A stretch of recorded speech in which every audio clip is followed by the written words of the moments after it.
Working na kami. So, kakatapos lang namin dun sa taas ng SNR. So, yan.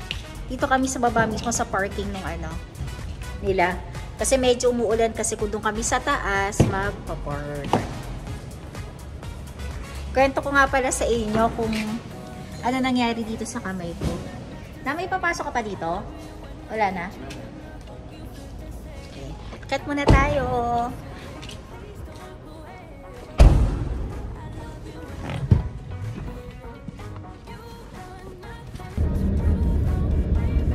Mga kalakwacheras, so yun, kakagaling lang namin ng SNR.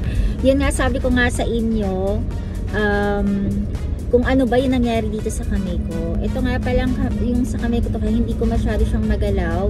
Nangyari dito kaninang umaga, mga siguro napakaaga nun talaga masyado, parang mga before mag 6 AM.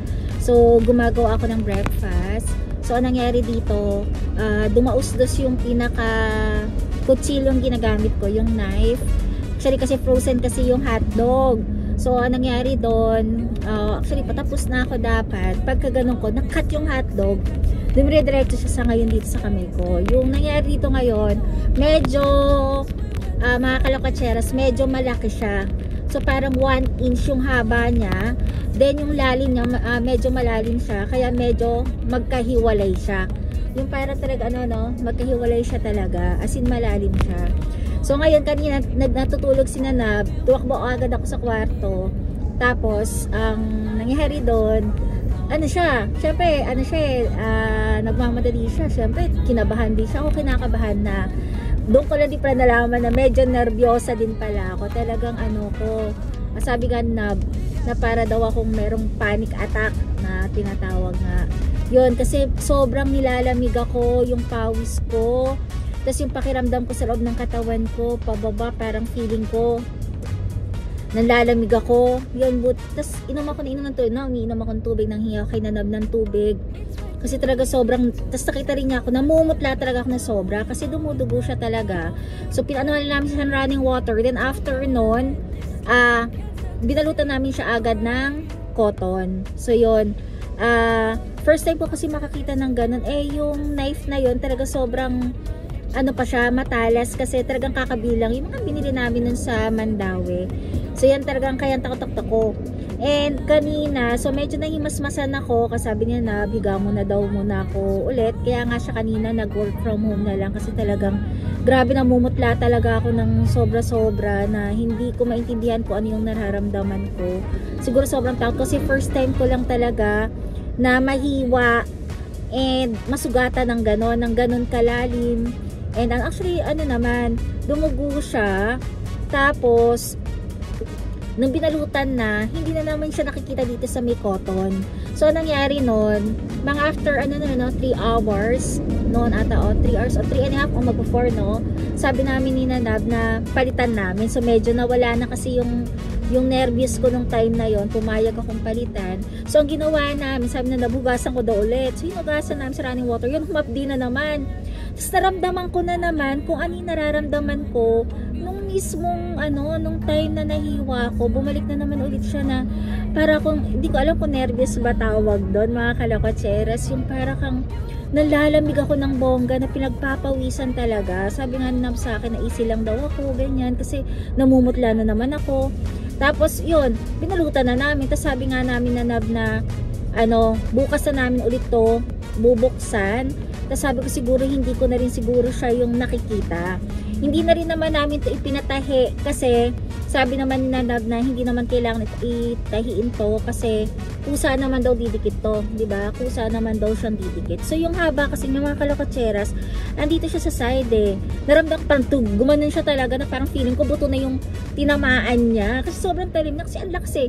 Parang hawak ko yung hotdog na gano'n. Nilalagyan ko na lang ng cross sa taas. So yung gano'n. Tapos na ako. Last na lang siya. Yung hotdog naputol. As in, puging daliri yung kinuha ko pa naman kaninang yung kutsilyo, yung medyo malaki pa. So yan, kaya ngayon medyo ako, para tuloy ako na phobia ngayon pag nakikita ko ng kutsilyo, katulad kanina, parang bumabalik na naman yung yung pakiramdam mo na para kang basta yung para kang nasusukat, parang may malamig dito na hindi ko maintindihan. Ayun, tas kanina na naman yun, ganyan na naman, pag napagkukwentuhan na parang i-open na naman siya, ganyan, talagang bumabalik yung pakiramdam kong ganon. So yun, hindi ko alam kung ako lang yung ganon. Siguro yun, bukas sana, sabi nga niya, na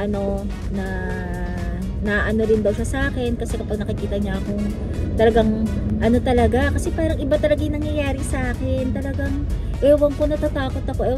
Natatakot na talaga ako ngayon. Pero syempre, magluluto pa rin naman ako. Pero siguro ngayon talagang sobrang ingat lang talaga.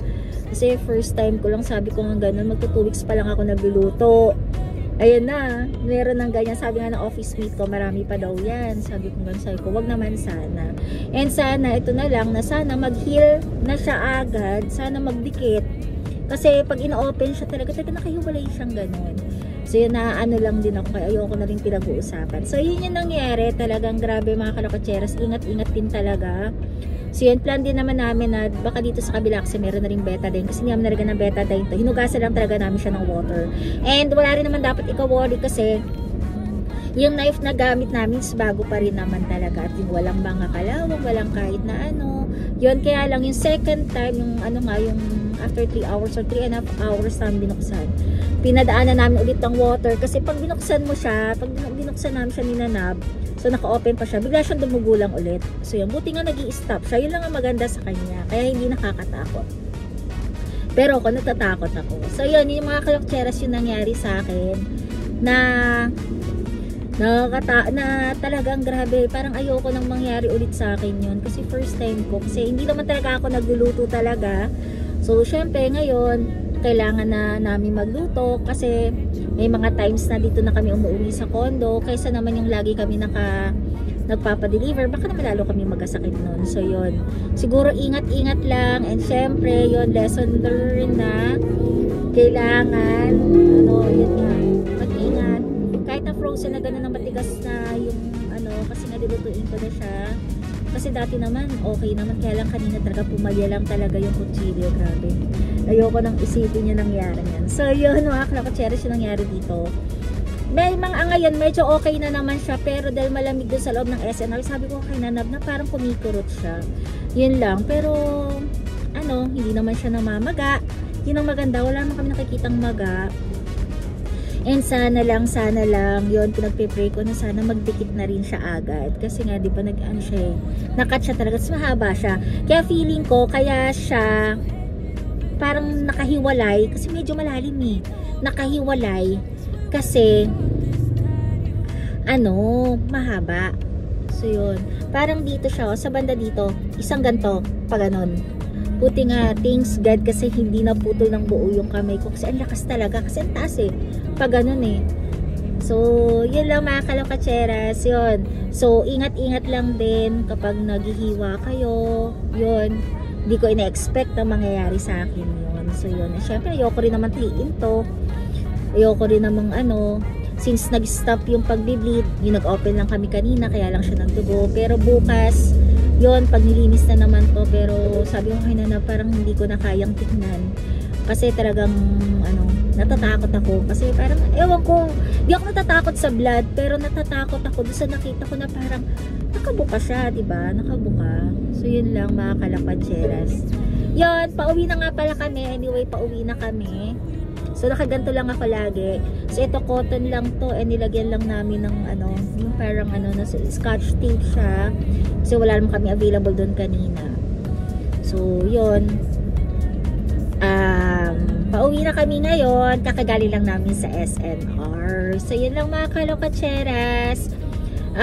Yung mga hindi pa pala nagsasubscribe sa YouTube channel ko, please subscribe naman po. And paki-share na rin po at paki-like na rin po itong vlog ko or itong YouTube channel ko. So, syempre, dito pa rin tayo, Jalakotseras. So, yun mga kalakotseras, pauwi na muna kami. Bye-bye!